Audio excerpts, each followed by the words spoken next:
Hello everyone, as you all know, this is Niharika Tiwari. So guys, we are back with another video related to series of inventory management and in this part we are going to cover next topic. So इससे पहले वाले parts अगर आपने नहीं देखे हैं तो channel की प्लेलिस्ट में जाकर उसे जरूर चेकआउट करेंगे। आज हम नेक्स्ट टॉपिक के साथ मूव ऑन करने वाले हैं। टेलीग्राम इंस्टाग्राम में ज्वाइन कर सकते हैं। टेलीग्राम ग्रुप है conference group SWNT। So without any further delay let's start this video. So now guys, in this video we are going to discuss this topic, that is benefits of good inventory management. Inventory management हमने discuss किया, इससे पहले हमने method discuss किए थे।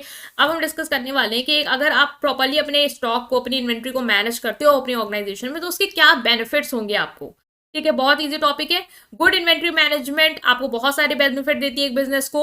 अलग अलग industries में जो भी बिजनेस रन है उनको अगर अपने प्रॉपर्ली स्टॉक को मैनेज करते हैं तो भाई बहुत सारे बेनिफिट मिलेंगे, बहुत सारा पॉजिटिव इम्पैक्ट देखने को मिलेगा उनके ऑपरेशंस में, उनके फाइनेंस में, उनके कस्टमर के सेटिस्फेक्शन में और ओवरऑल बिजनेस परफॉर्मेंस।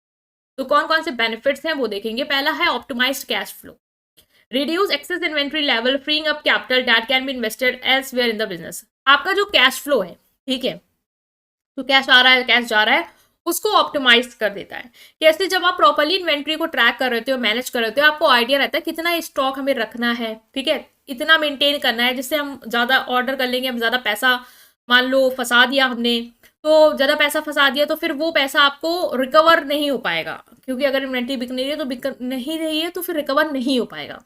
तो ऑप्टिमाइज करता है कैश फ्लो प्रॉपर इन्वेंट्री को। अगर आप मैनेज कर रहे हो तो आप एक्सेस इन्वेंट्री लेवल पे जाओगे नहीं, ओवर स्टॉकिंग वाली चीजों को करोगे नहीं, जिससे क्या होगा, आपका पैसा वहां फंसेगा नहीं। वहां पैसा नहीं फंसेगा तो आप उस पैसे को कहीं और इन्वेस्ट कर सकते हो, उस सरप्लस फंड को, उस फंड को कहीं और इन्वेस्ट कर सकते हो, जिससे क्या होगा, आप रिड्यूस कर सकते हो need for emergency purchases. Minimises tie up fund in surplus stock and reduce the need for emergency purchase.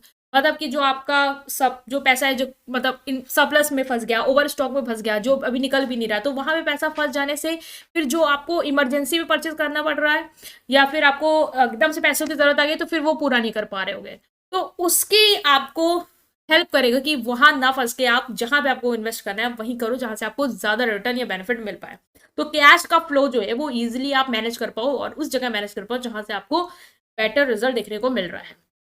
Next is cost reduction, lowers carrying cost associated with the excess inventory. Proper inventory management जो है वो आपकी cost जो है, ठीक है, जो carrying cost है, मीन जो होल्डिंग कॉस्ट है, जो स्टोर में रखने की कॉस्ट है, वेयर हाउस की कॉस्ट है, एक्सेस इन्वेंट्री के केस में उसको लोअर्स करता है, क्योंकि आप प्रॉपर इन्वेंट्री मैनेज करें तो ओवर स्टॉक करोगे नहीं, प्रॉपर इन्वेंट्री उतनी रखोगे जितनी जरूरत है, तो उस हिसाब से आपकी जो हैंडलिंग कॉस्ट है वो कम हो जाएगी।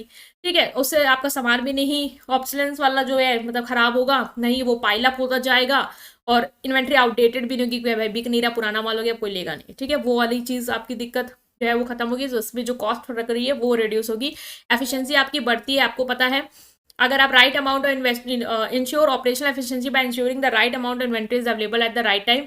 जो आपकी इन्वेंट्री मैनेजमेंट है वो इंश्योर करता है कि जो राइट अमाउंट ऑफ इन्वेंट्री है वो आपके पास राइट टाइम पे अवेलेबल है, जिससे क्या होगी, आपकी ऑर्गेनाइजेशन की एफिशिएंसी बढ़ेगी। लीड टाइम रिड्यूस करता है, प्रोडक्शन डिलेज रिड्यूस करता है through demand forecasting and inventory planning. आप इन्वेंट्री, आपका जो ऑपरेशन है वो स्मूथ हो जाएगा, क्योंकि आपके पास जितनी इन्वेंट्री चाहिए कस्टमर की डिमांड को पूरा करने, उतनी इन्वेंट्री हमेशा अवेलेबल रहेगी, तो कस्टमर तो आपसे नाराज होकर जाना नहीं है।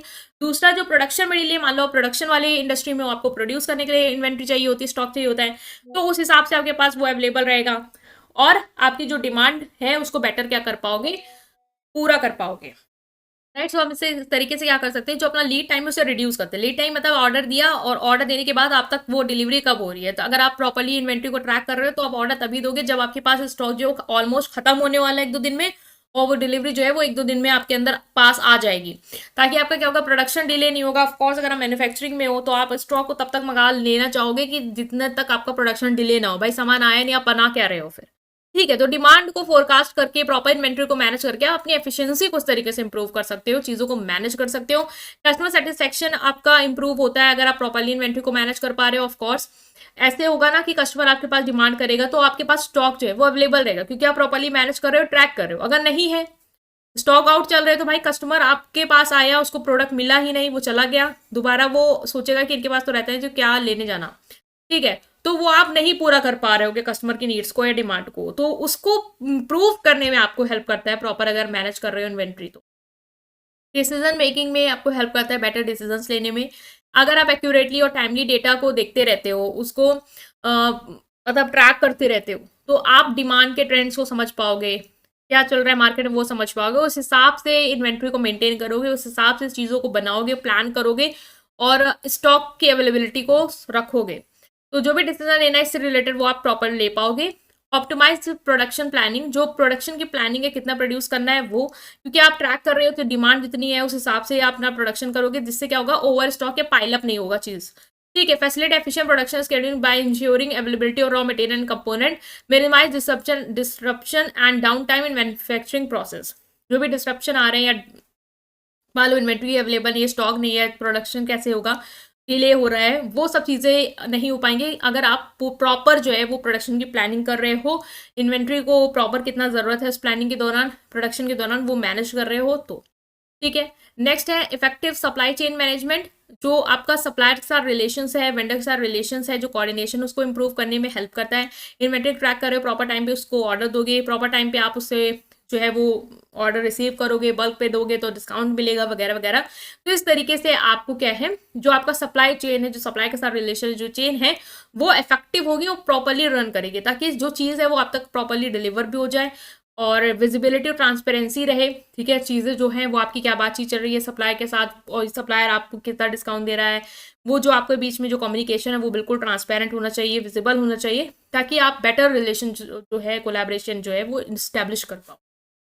Reduction in shrinkage and losses, control inventory shrinkage due to theft, damage or improve handling, implement effective inventory tracking and monitoring to mitigate loss। ये आपको हेल्प करता है प्रॉपर इन्वेंट्री की, जो इन्वेंट्री कहीं श्रिंक ना हो जाए, मतलब प्रॉपर इन्वेंट्री मैनेज करो तो आप देखोगे कहीं चोरी, डैमेज, ये सब चीज़ें ना हो, इम्प्रॉपर हैंडलिंग हो रही, सामान टूट रहा है तो क्या इन्वेंट्री खराब हो रही है, फिर इन्वेंट्री ऑफ कोर्स कम हो रही है, वो सब ना हो पाए। प्रॉपर इन्वेंट्री मैनेज करो तो ये सब दिक्कतें नहीं आएंगी। तो ट्रैक करते रहोगे, देखते रहोगे कि लॉस कहाँ हो सकता है और उसको रिड्यूस करने के लिए, कम करने के लिए क्या एक्शन ले सकते हैं वो हम लेंगे, ताकि हम इन्वेंट्री को प्रॉपर मैनेज कर पाएँ। compliances and risk management, ensure compliance with regulatory requirement related to inventory storage, handling and traceability। जो भी आपने रूल्स रेगुलेशन बना रखे हैं कि कितना इन्वेंट्री को कहाँ स्टोर करना है, कैसे हैंडल करना है, कैसे ट्रेस करना है, वो सब आप रूल्स रेगुलेशन फॉलो करोगे, जिससे जो रिस्क है आपका स्टॉक आउट का, ओवर स्टॉक का या इन्वेंट्री को प्रॉपर ना हैंडल करने का, वो ना हो। रूल्स रेगुलेशन के हिसाब से चलना है। फैसिलिटेट बिजनेस ग्रोथ, लास्ट है कि इन्वेंट्री मैनेजमेंट जो है वो आपकी बिजनेस की ग्रोथ को सपोर्ट करता है। ऑफकोर्स आप कस्टमर को ज़्यादा से ज़्यादा सर्व कर पा रहे होगे, मार्केट कंडीशन, डिमांड ट्रेंड के हिसाब से अपने जो स्टॉक है उसको अवेलेबल करा पा रहे होगे। इससे क्या होगा, जो प्रोडक्ट को कस्टमर को चाहिए उसे ऑन टाइम मिल पाएगा, इससे आपका जो रेवेन्यू है वो इंक्रीज होगा। प्रॉपर एबीसी एनालिसिस मेथड के थ्रू कैटेगराइज करके इंश्योर करोगे कि जो इंपॉर्टेंट है वो अवेलेबल हो और वो कस्टमर तक टाइमली पहुंचे। तो क्या होगा, बिजनेस का एक्सपेंशन होगा, ग्रोथ होगा, स्केल करेगा, प्रॉफिट अर्न करेगा, तो ऑफकोर्स वो अपने आप ब्रांचेस वगैरह स्प्रेड करने की कोशिश जरूर करेगा, ग्रोथ के डायरेक्शन में जाता हुआ दिखेगा। तो ये थी आपकी क्या बेनिफिट्स हैं गुड इन्वेंट्री मैनेजमेंट के। आई होप आप अंडरस्टैंड कर पाए हैं। स्टिल कोई भी डाउट है कमेंट सेक्शन में पूछेंगे, वीडियो को लाइक करेंगे, चैनल को सब्सक्राइब करेंगे। Thank you.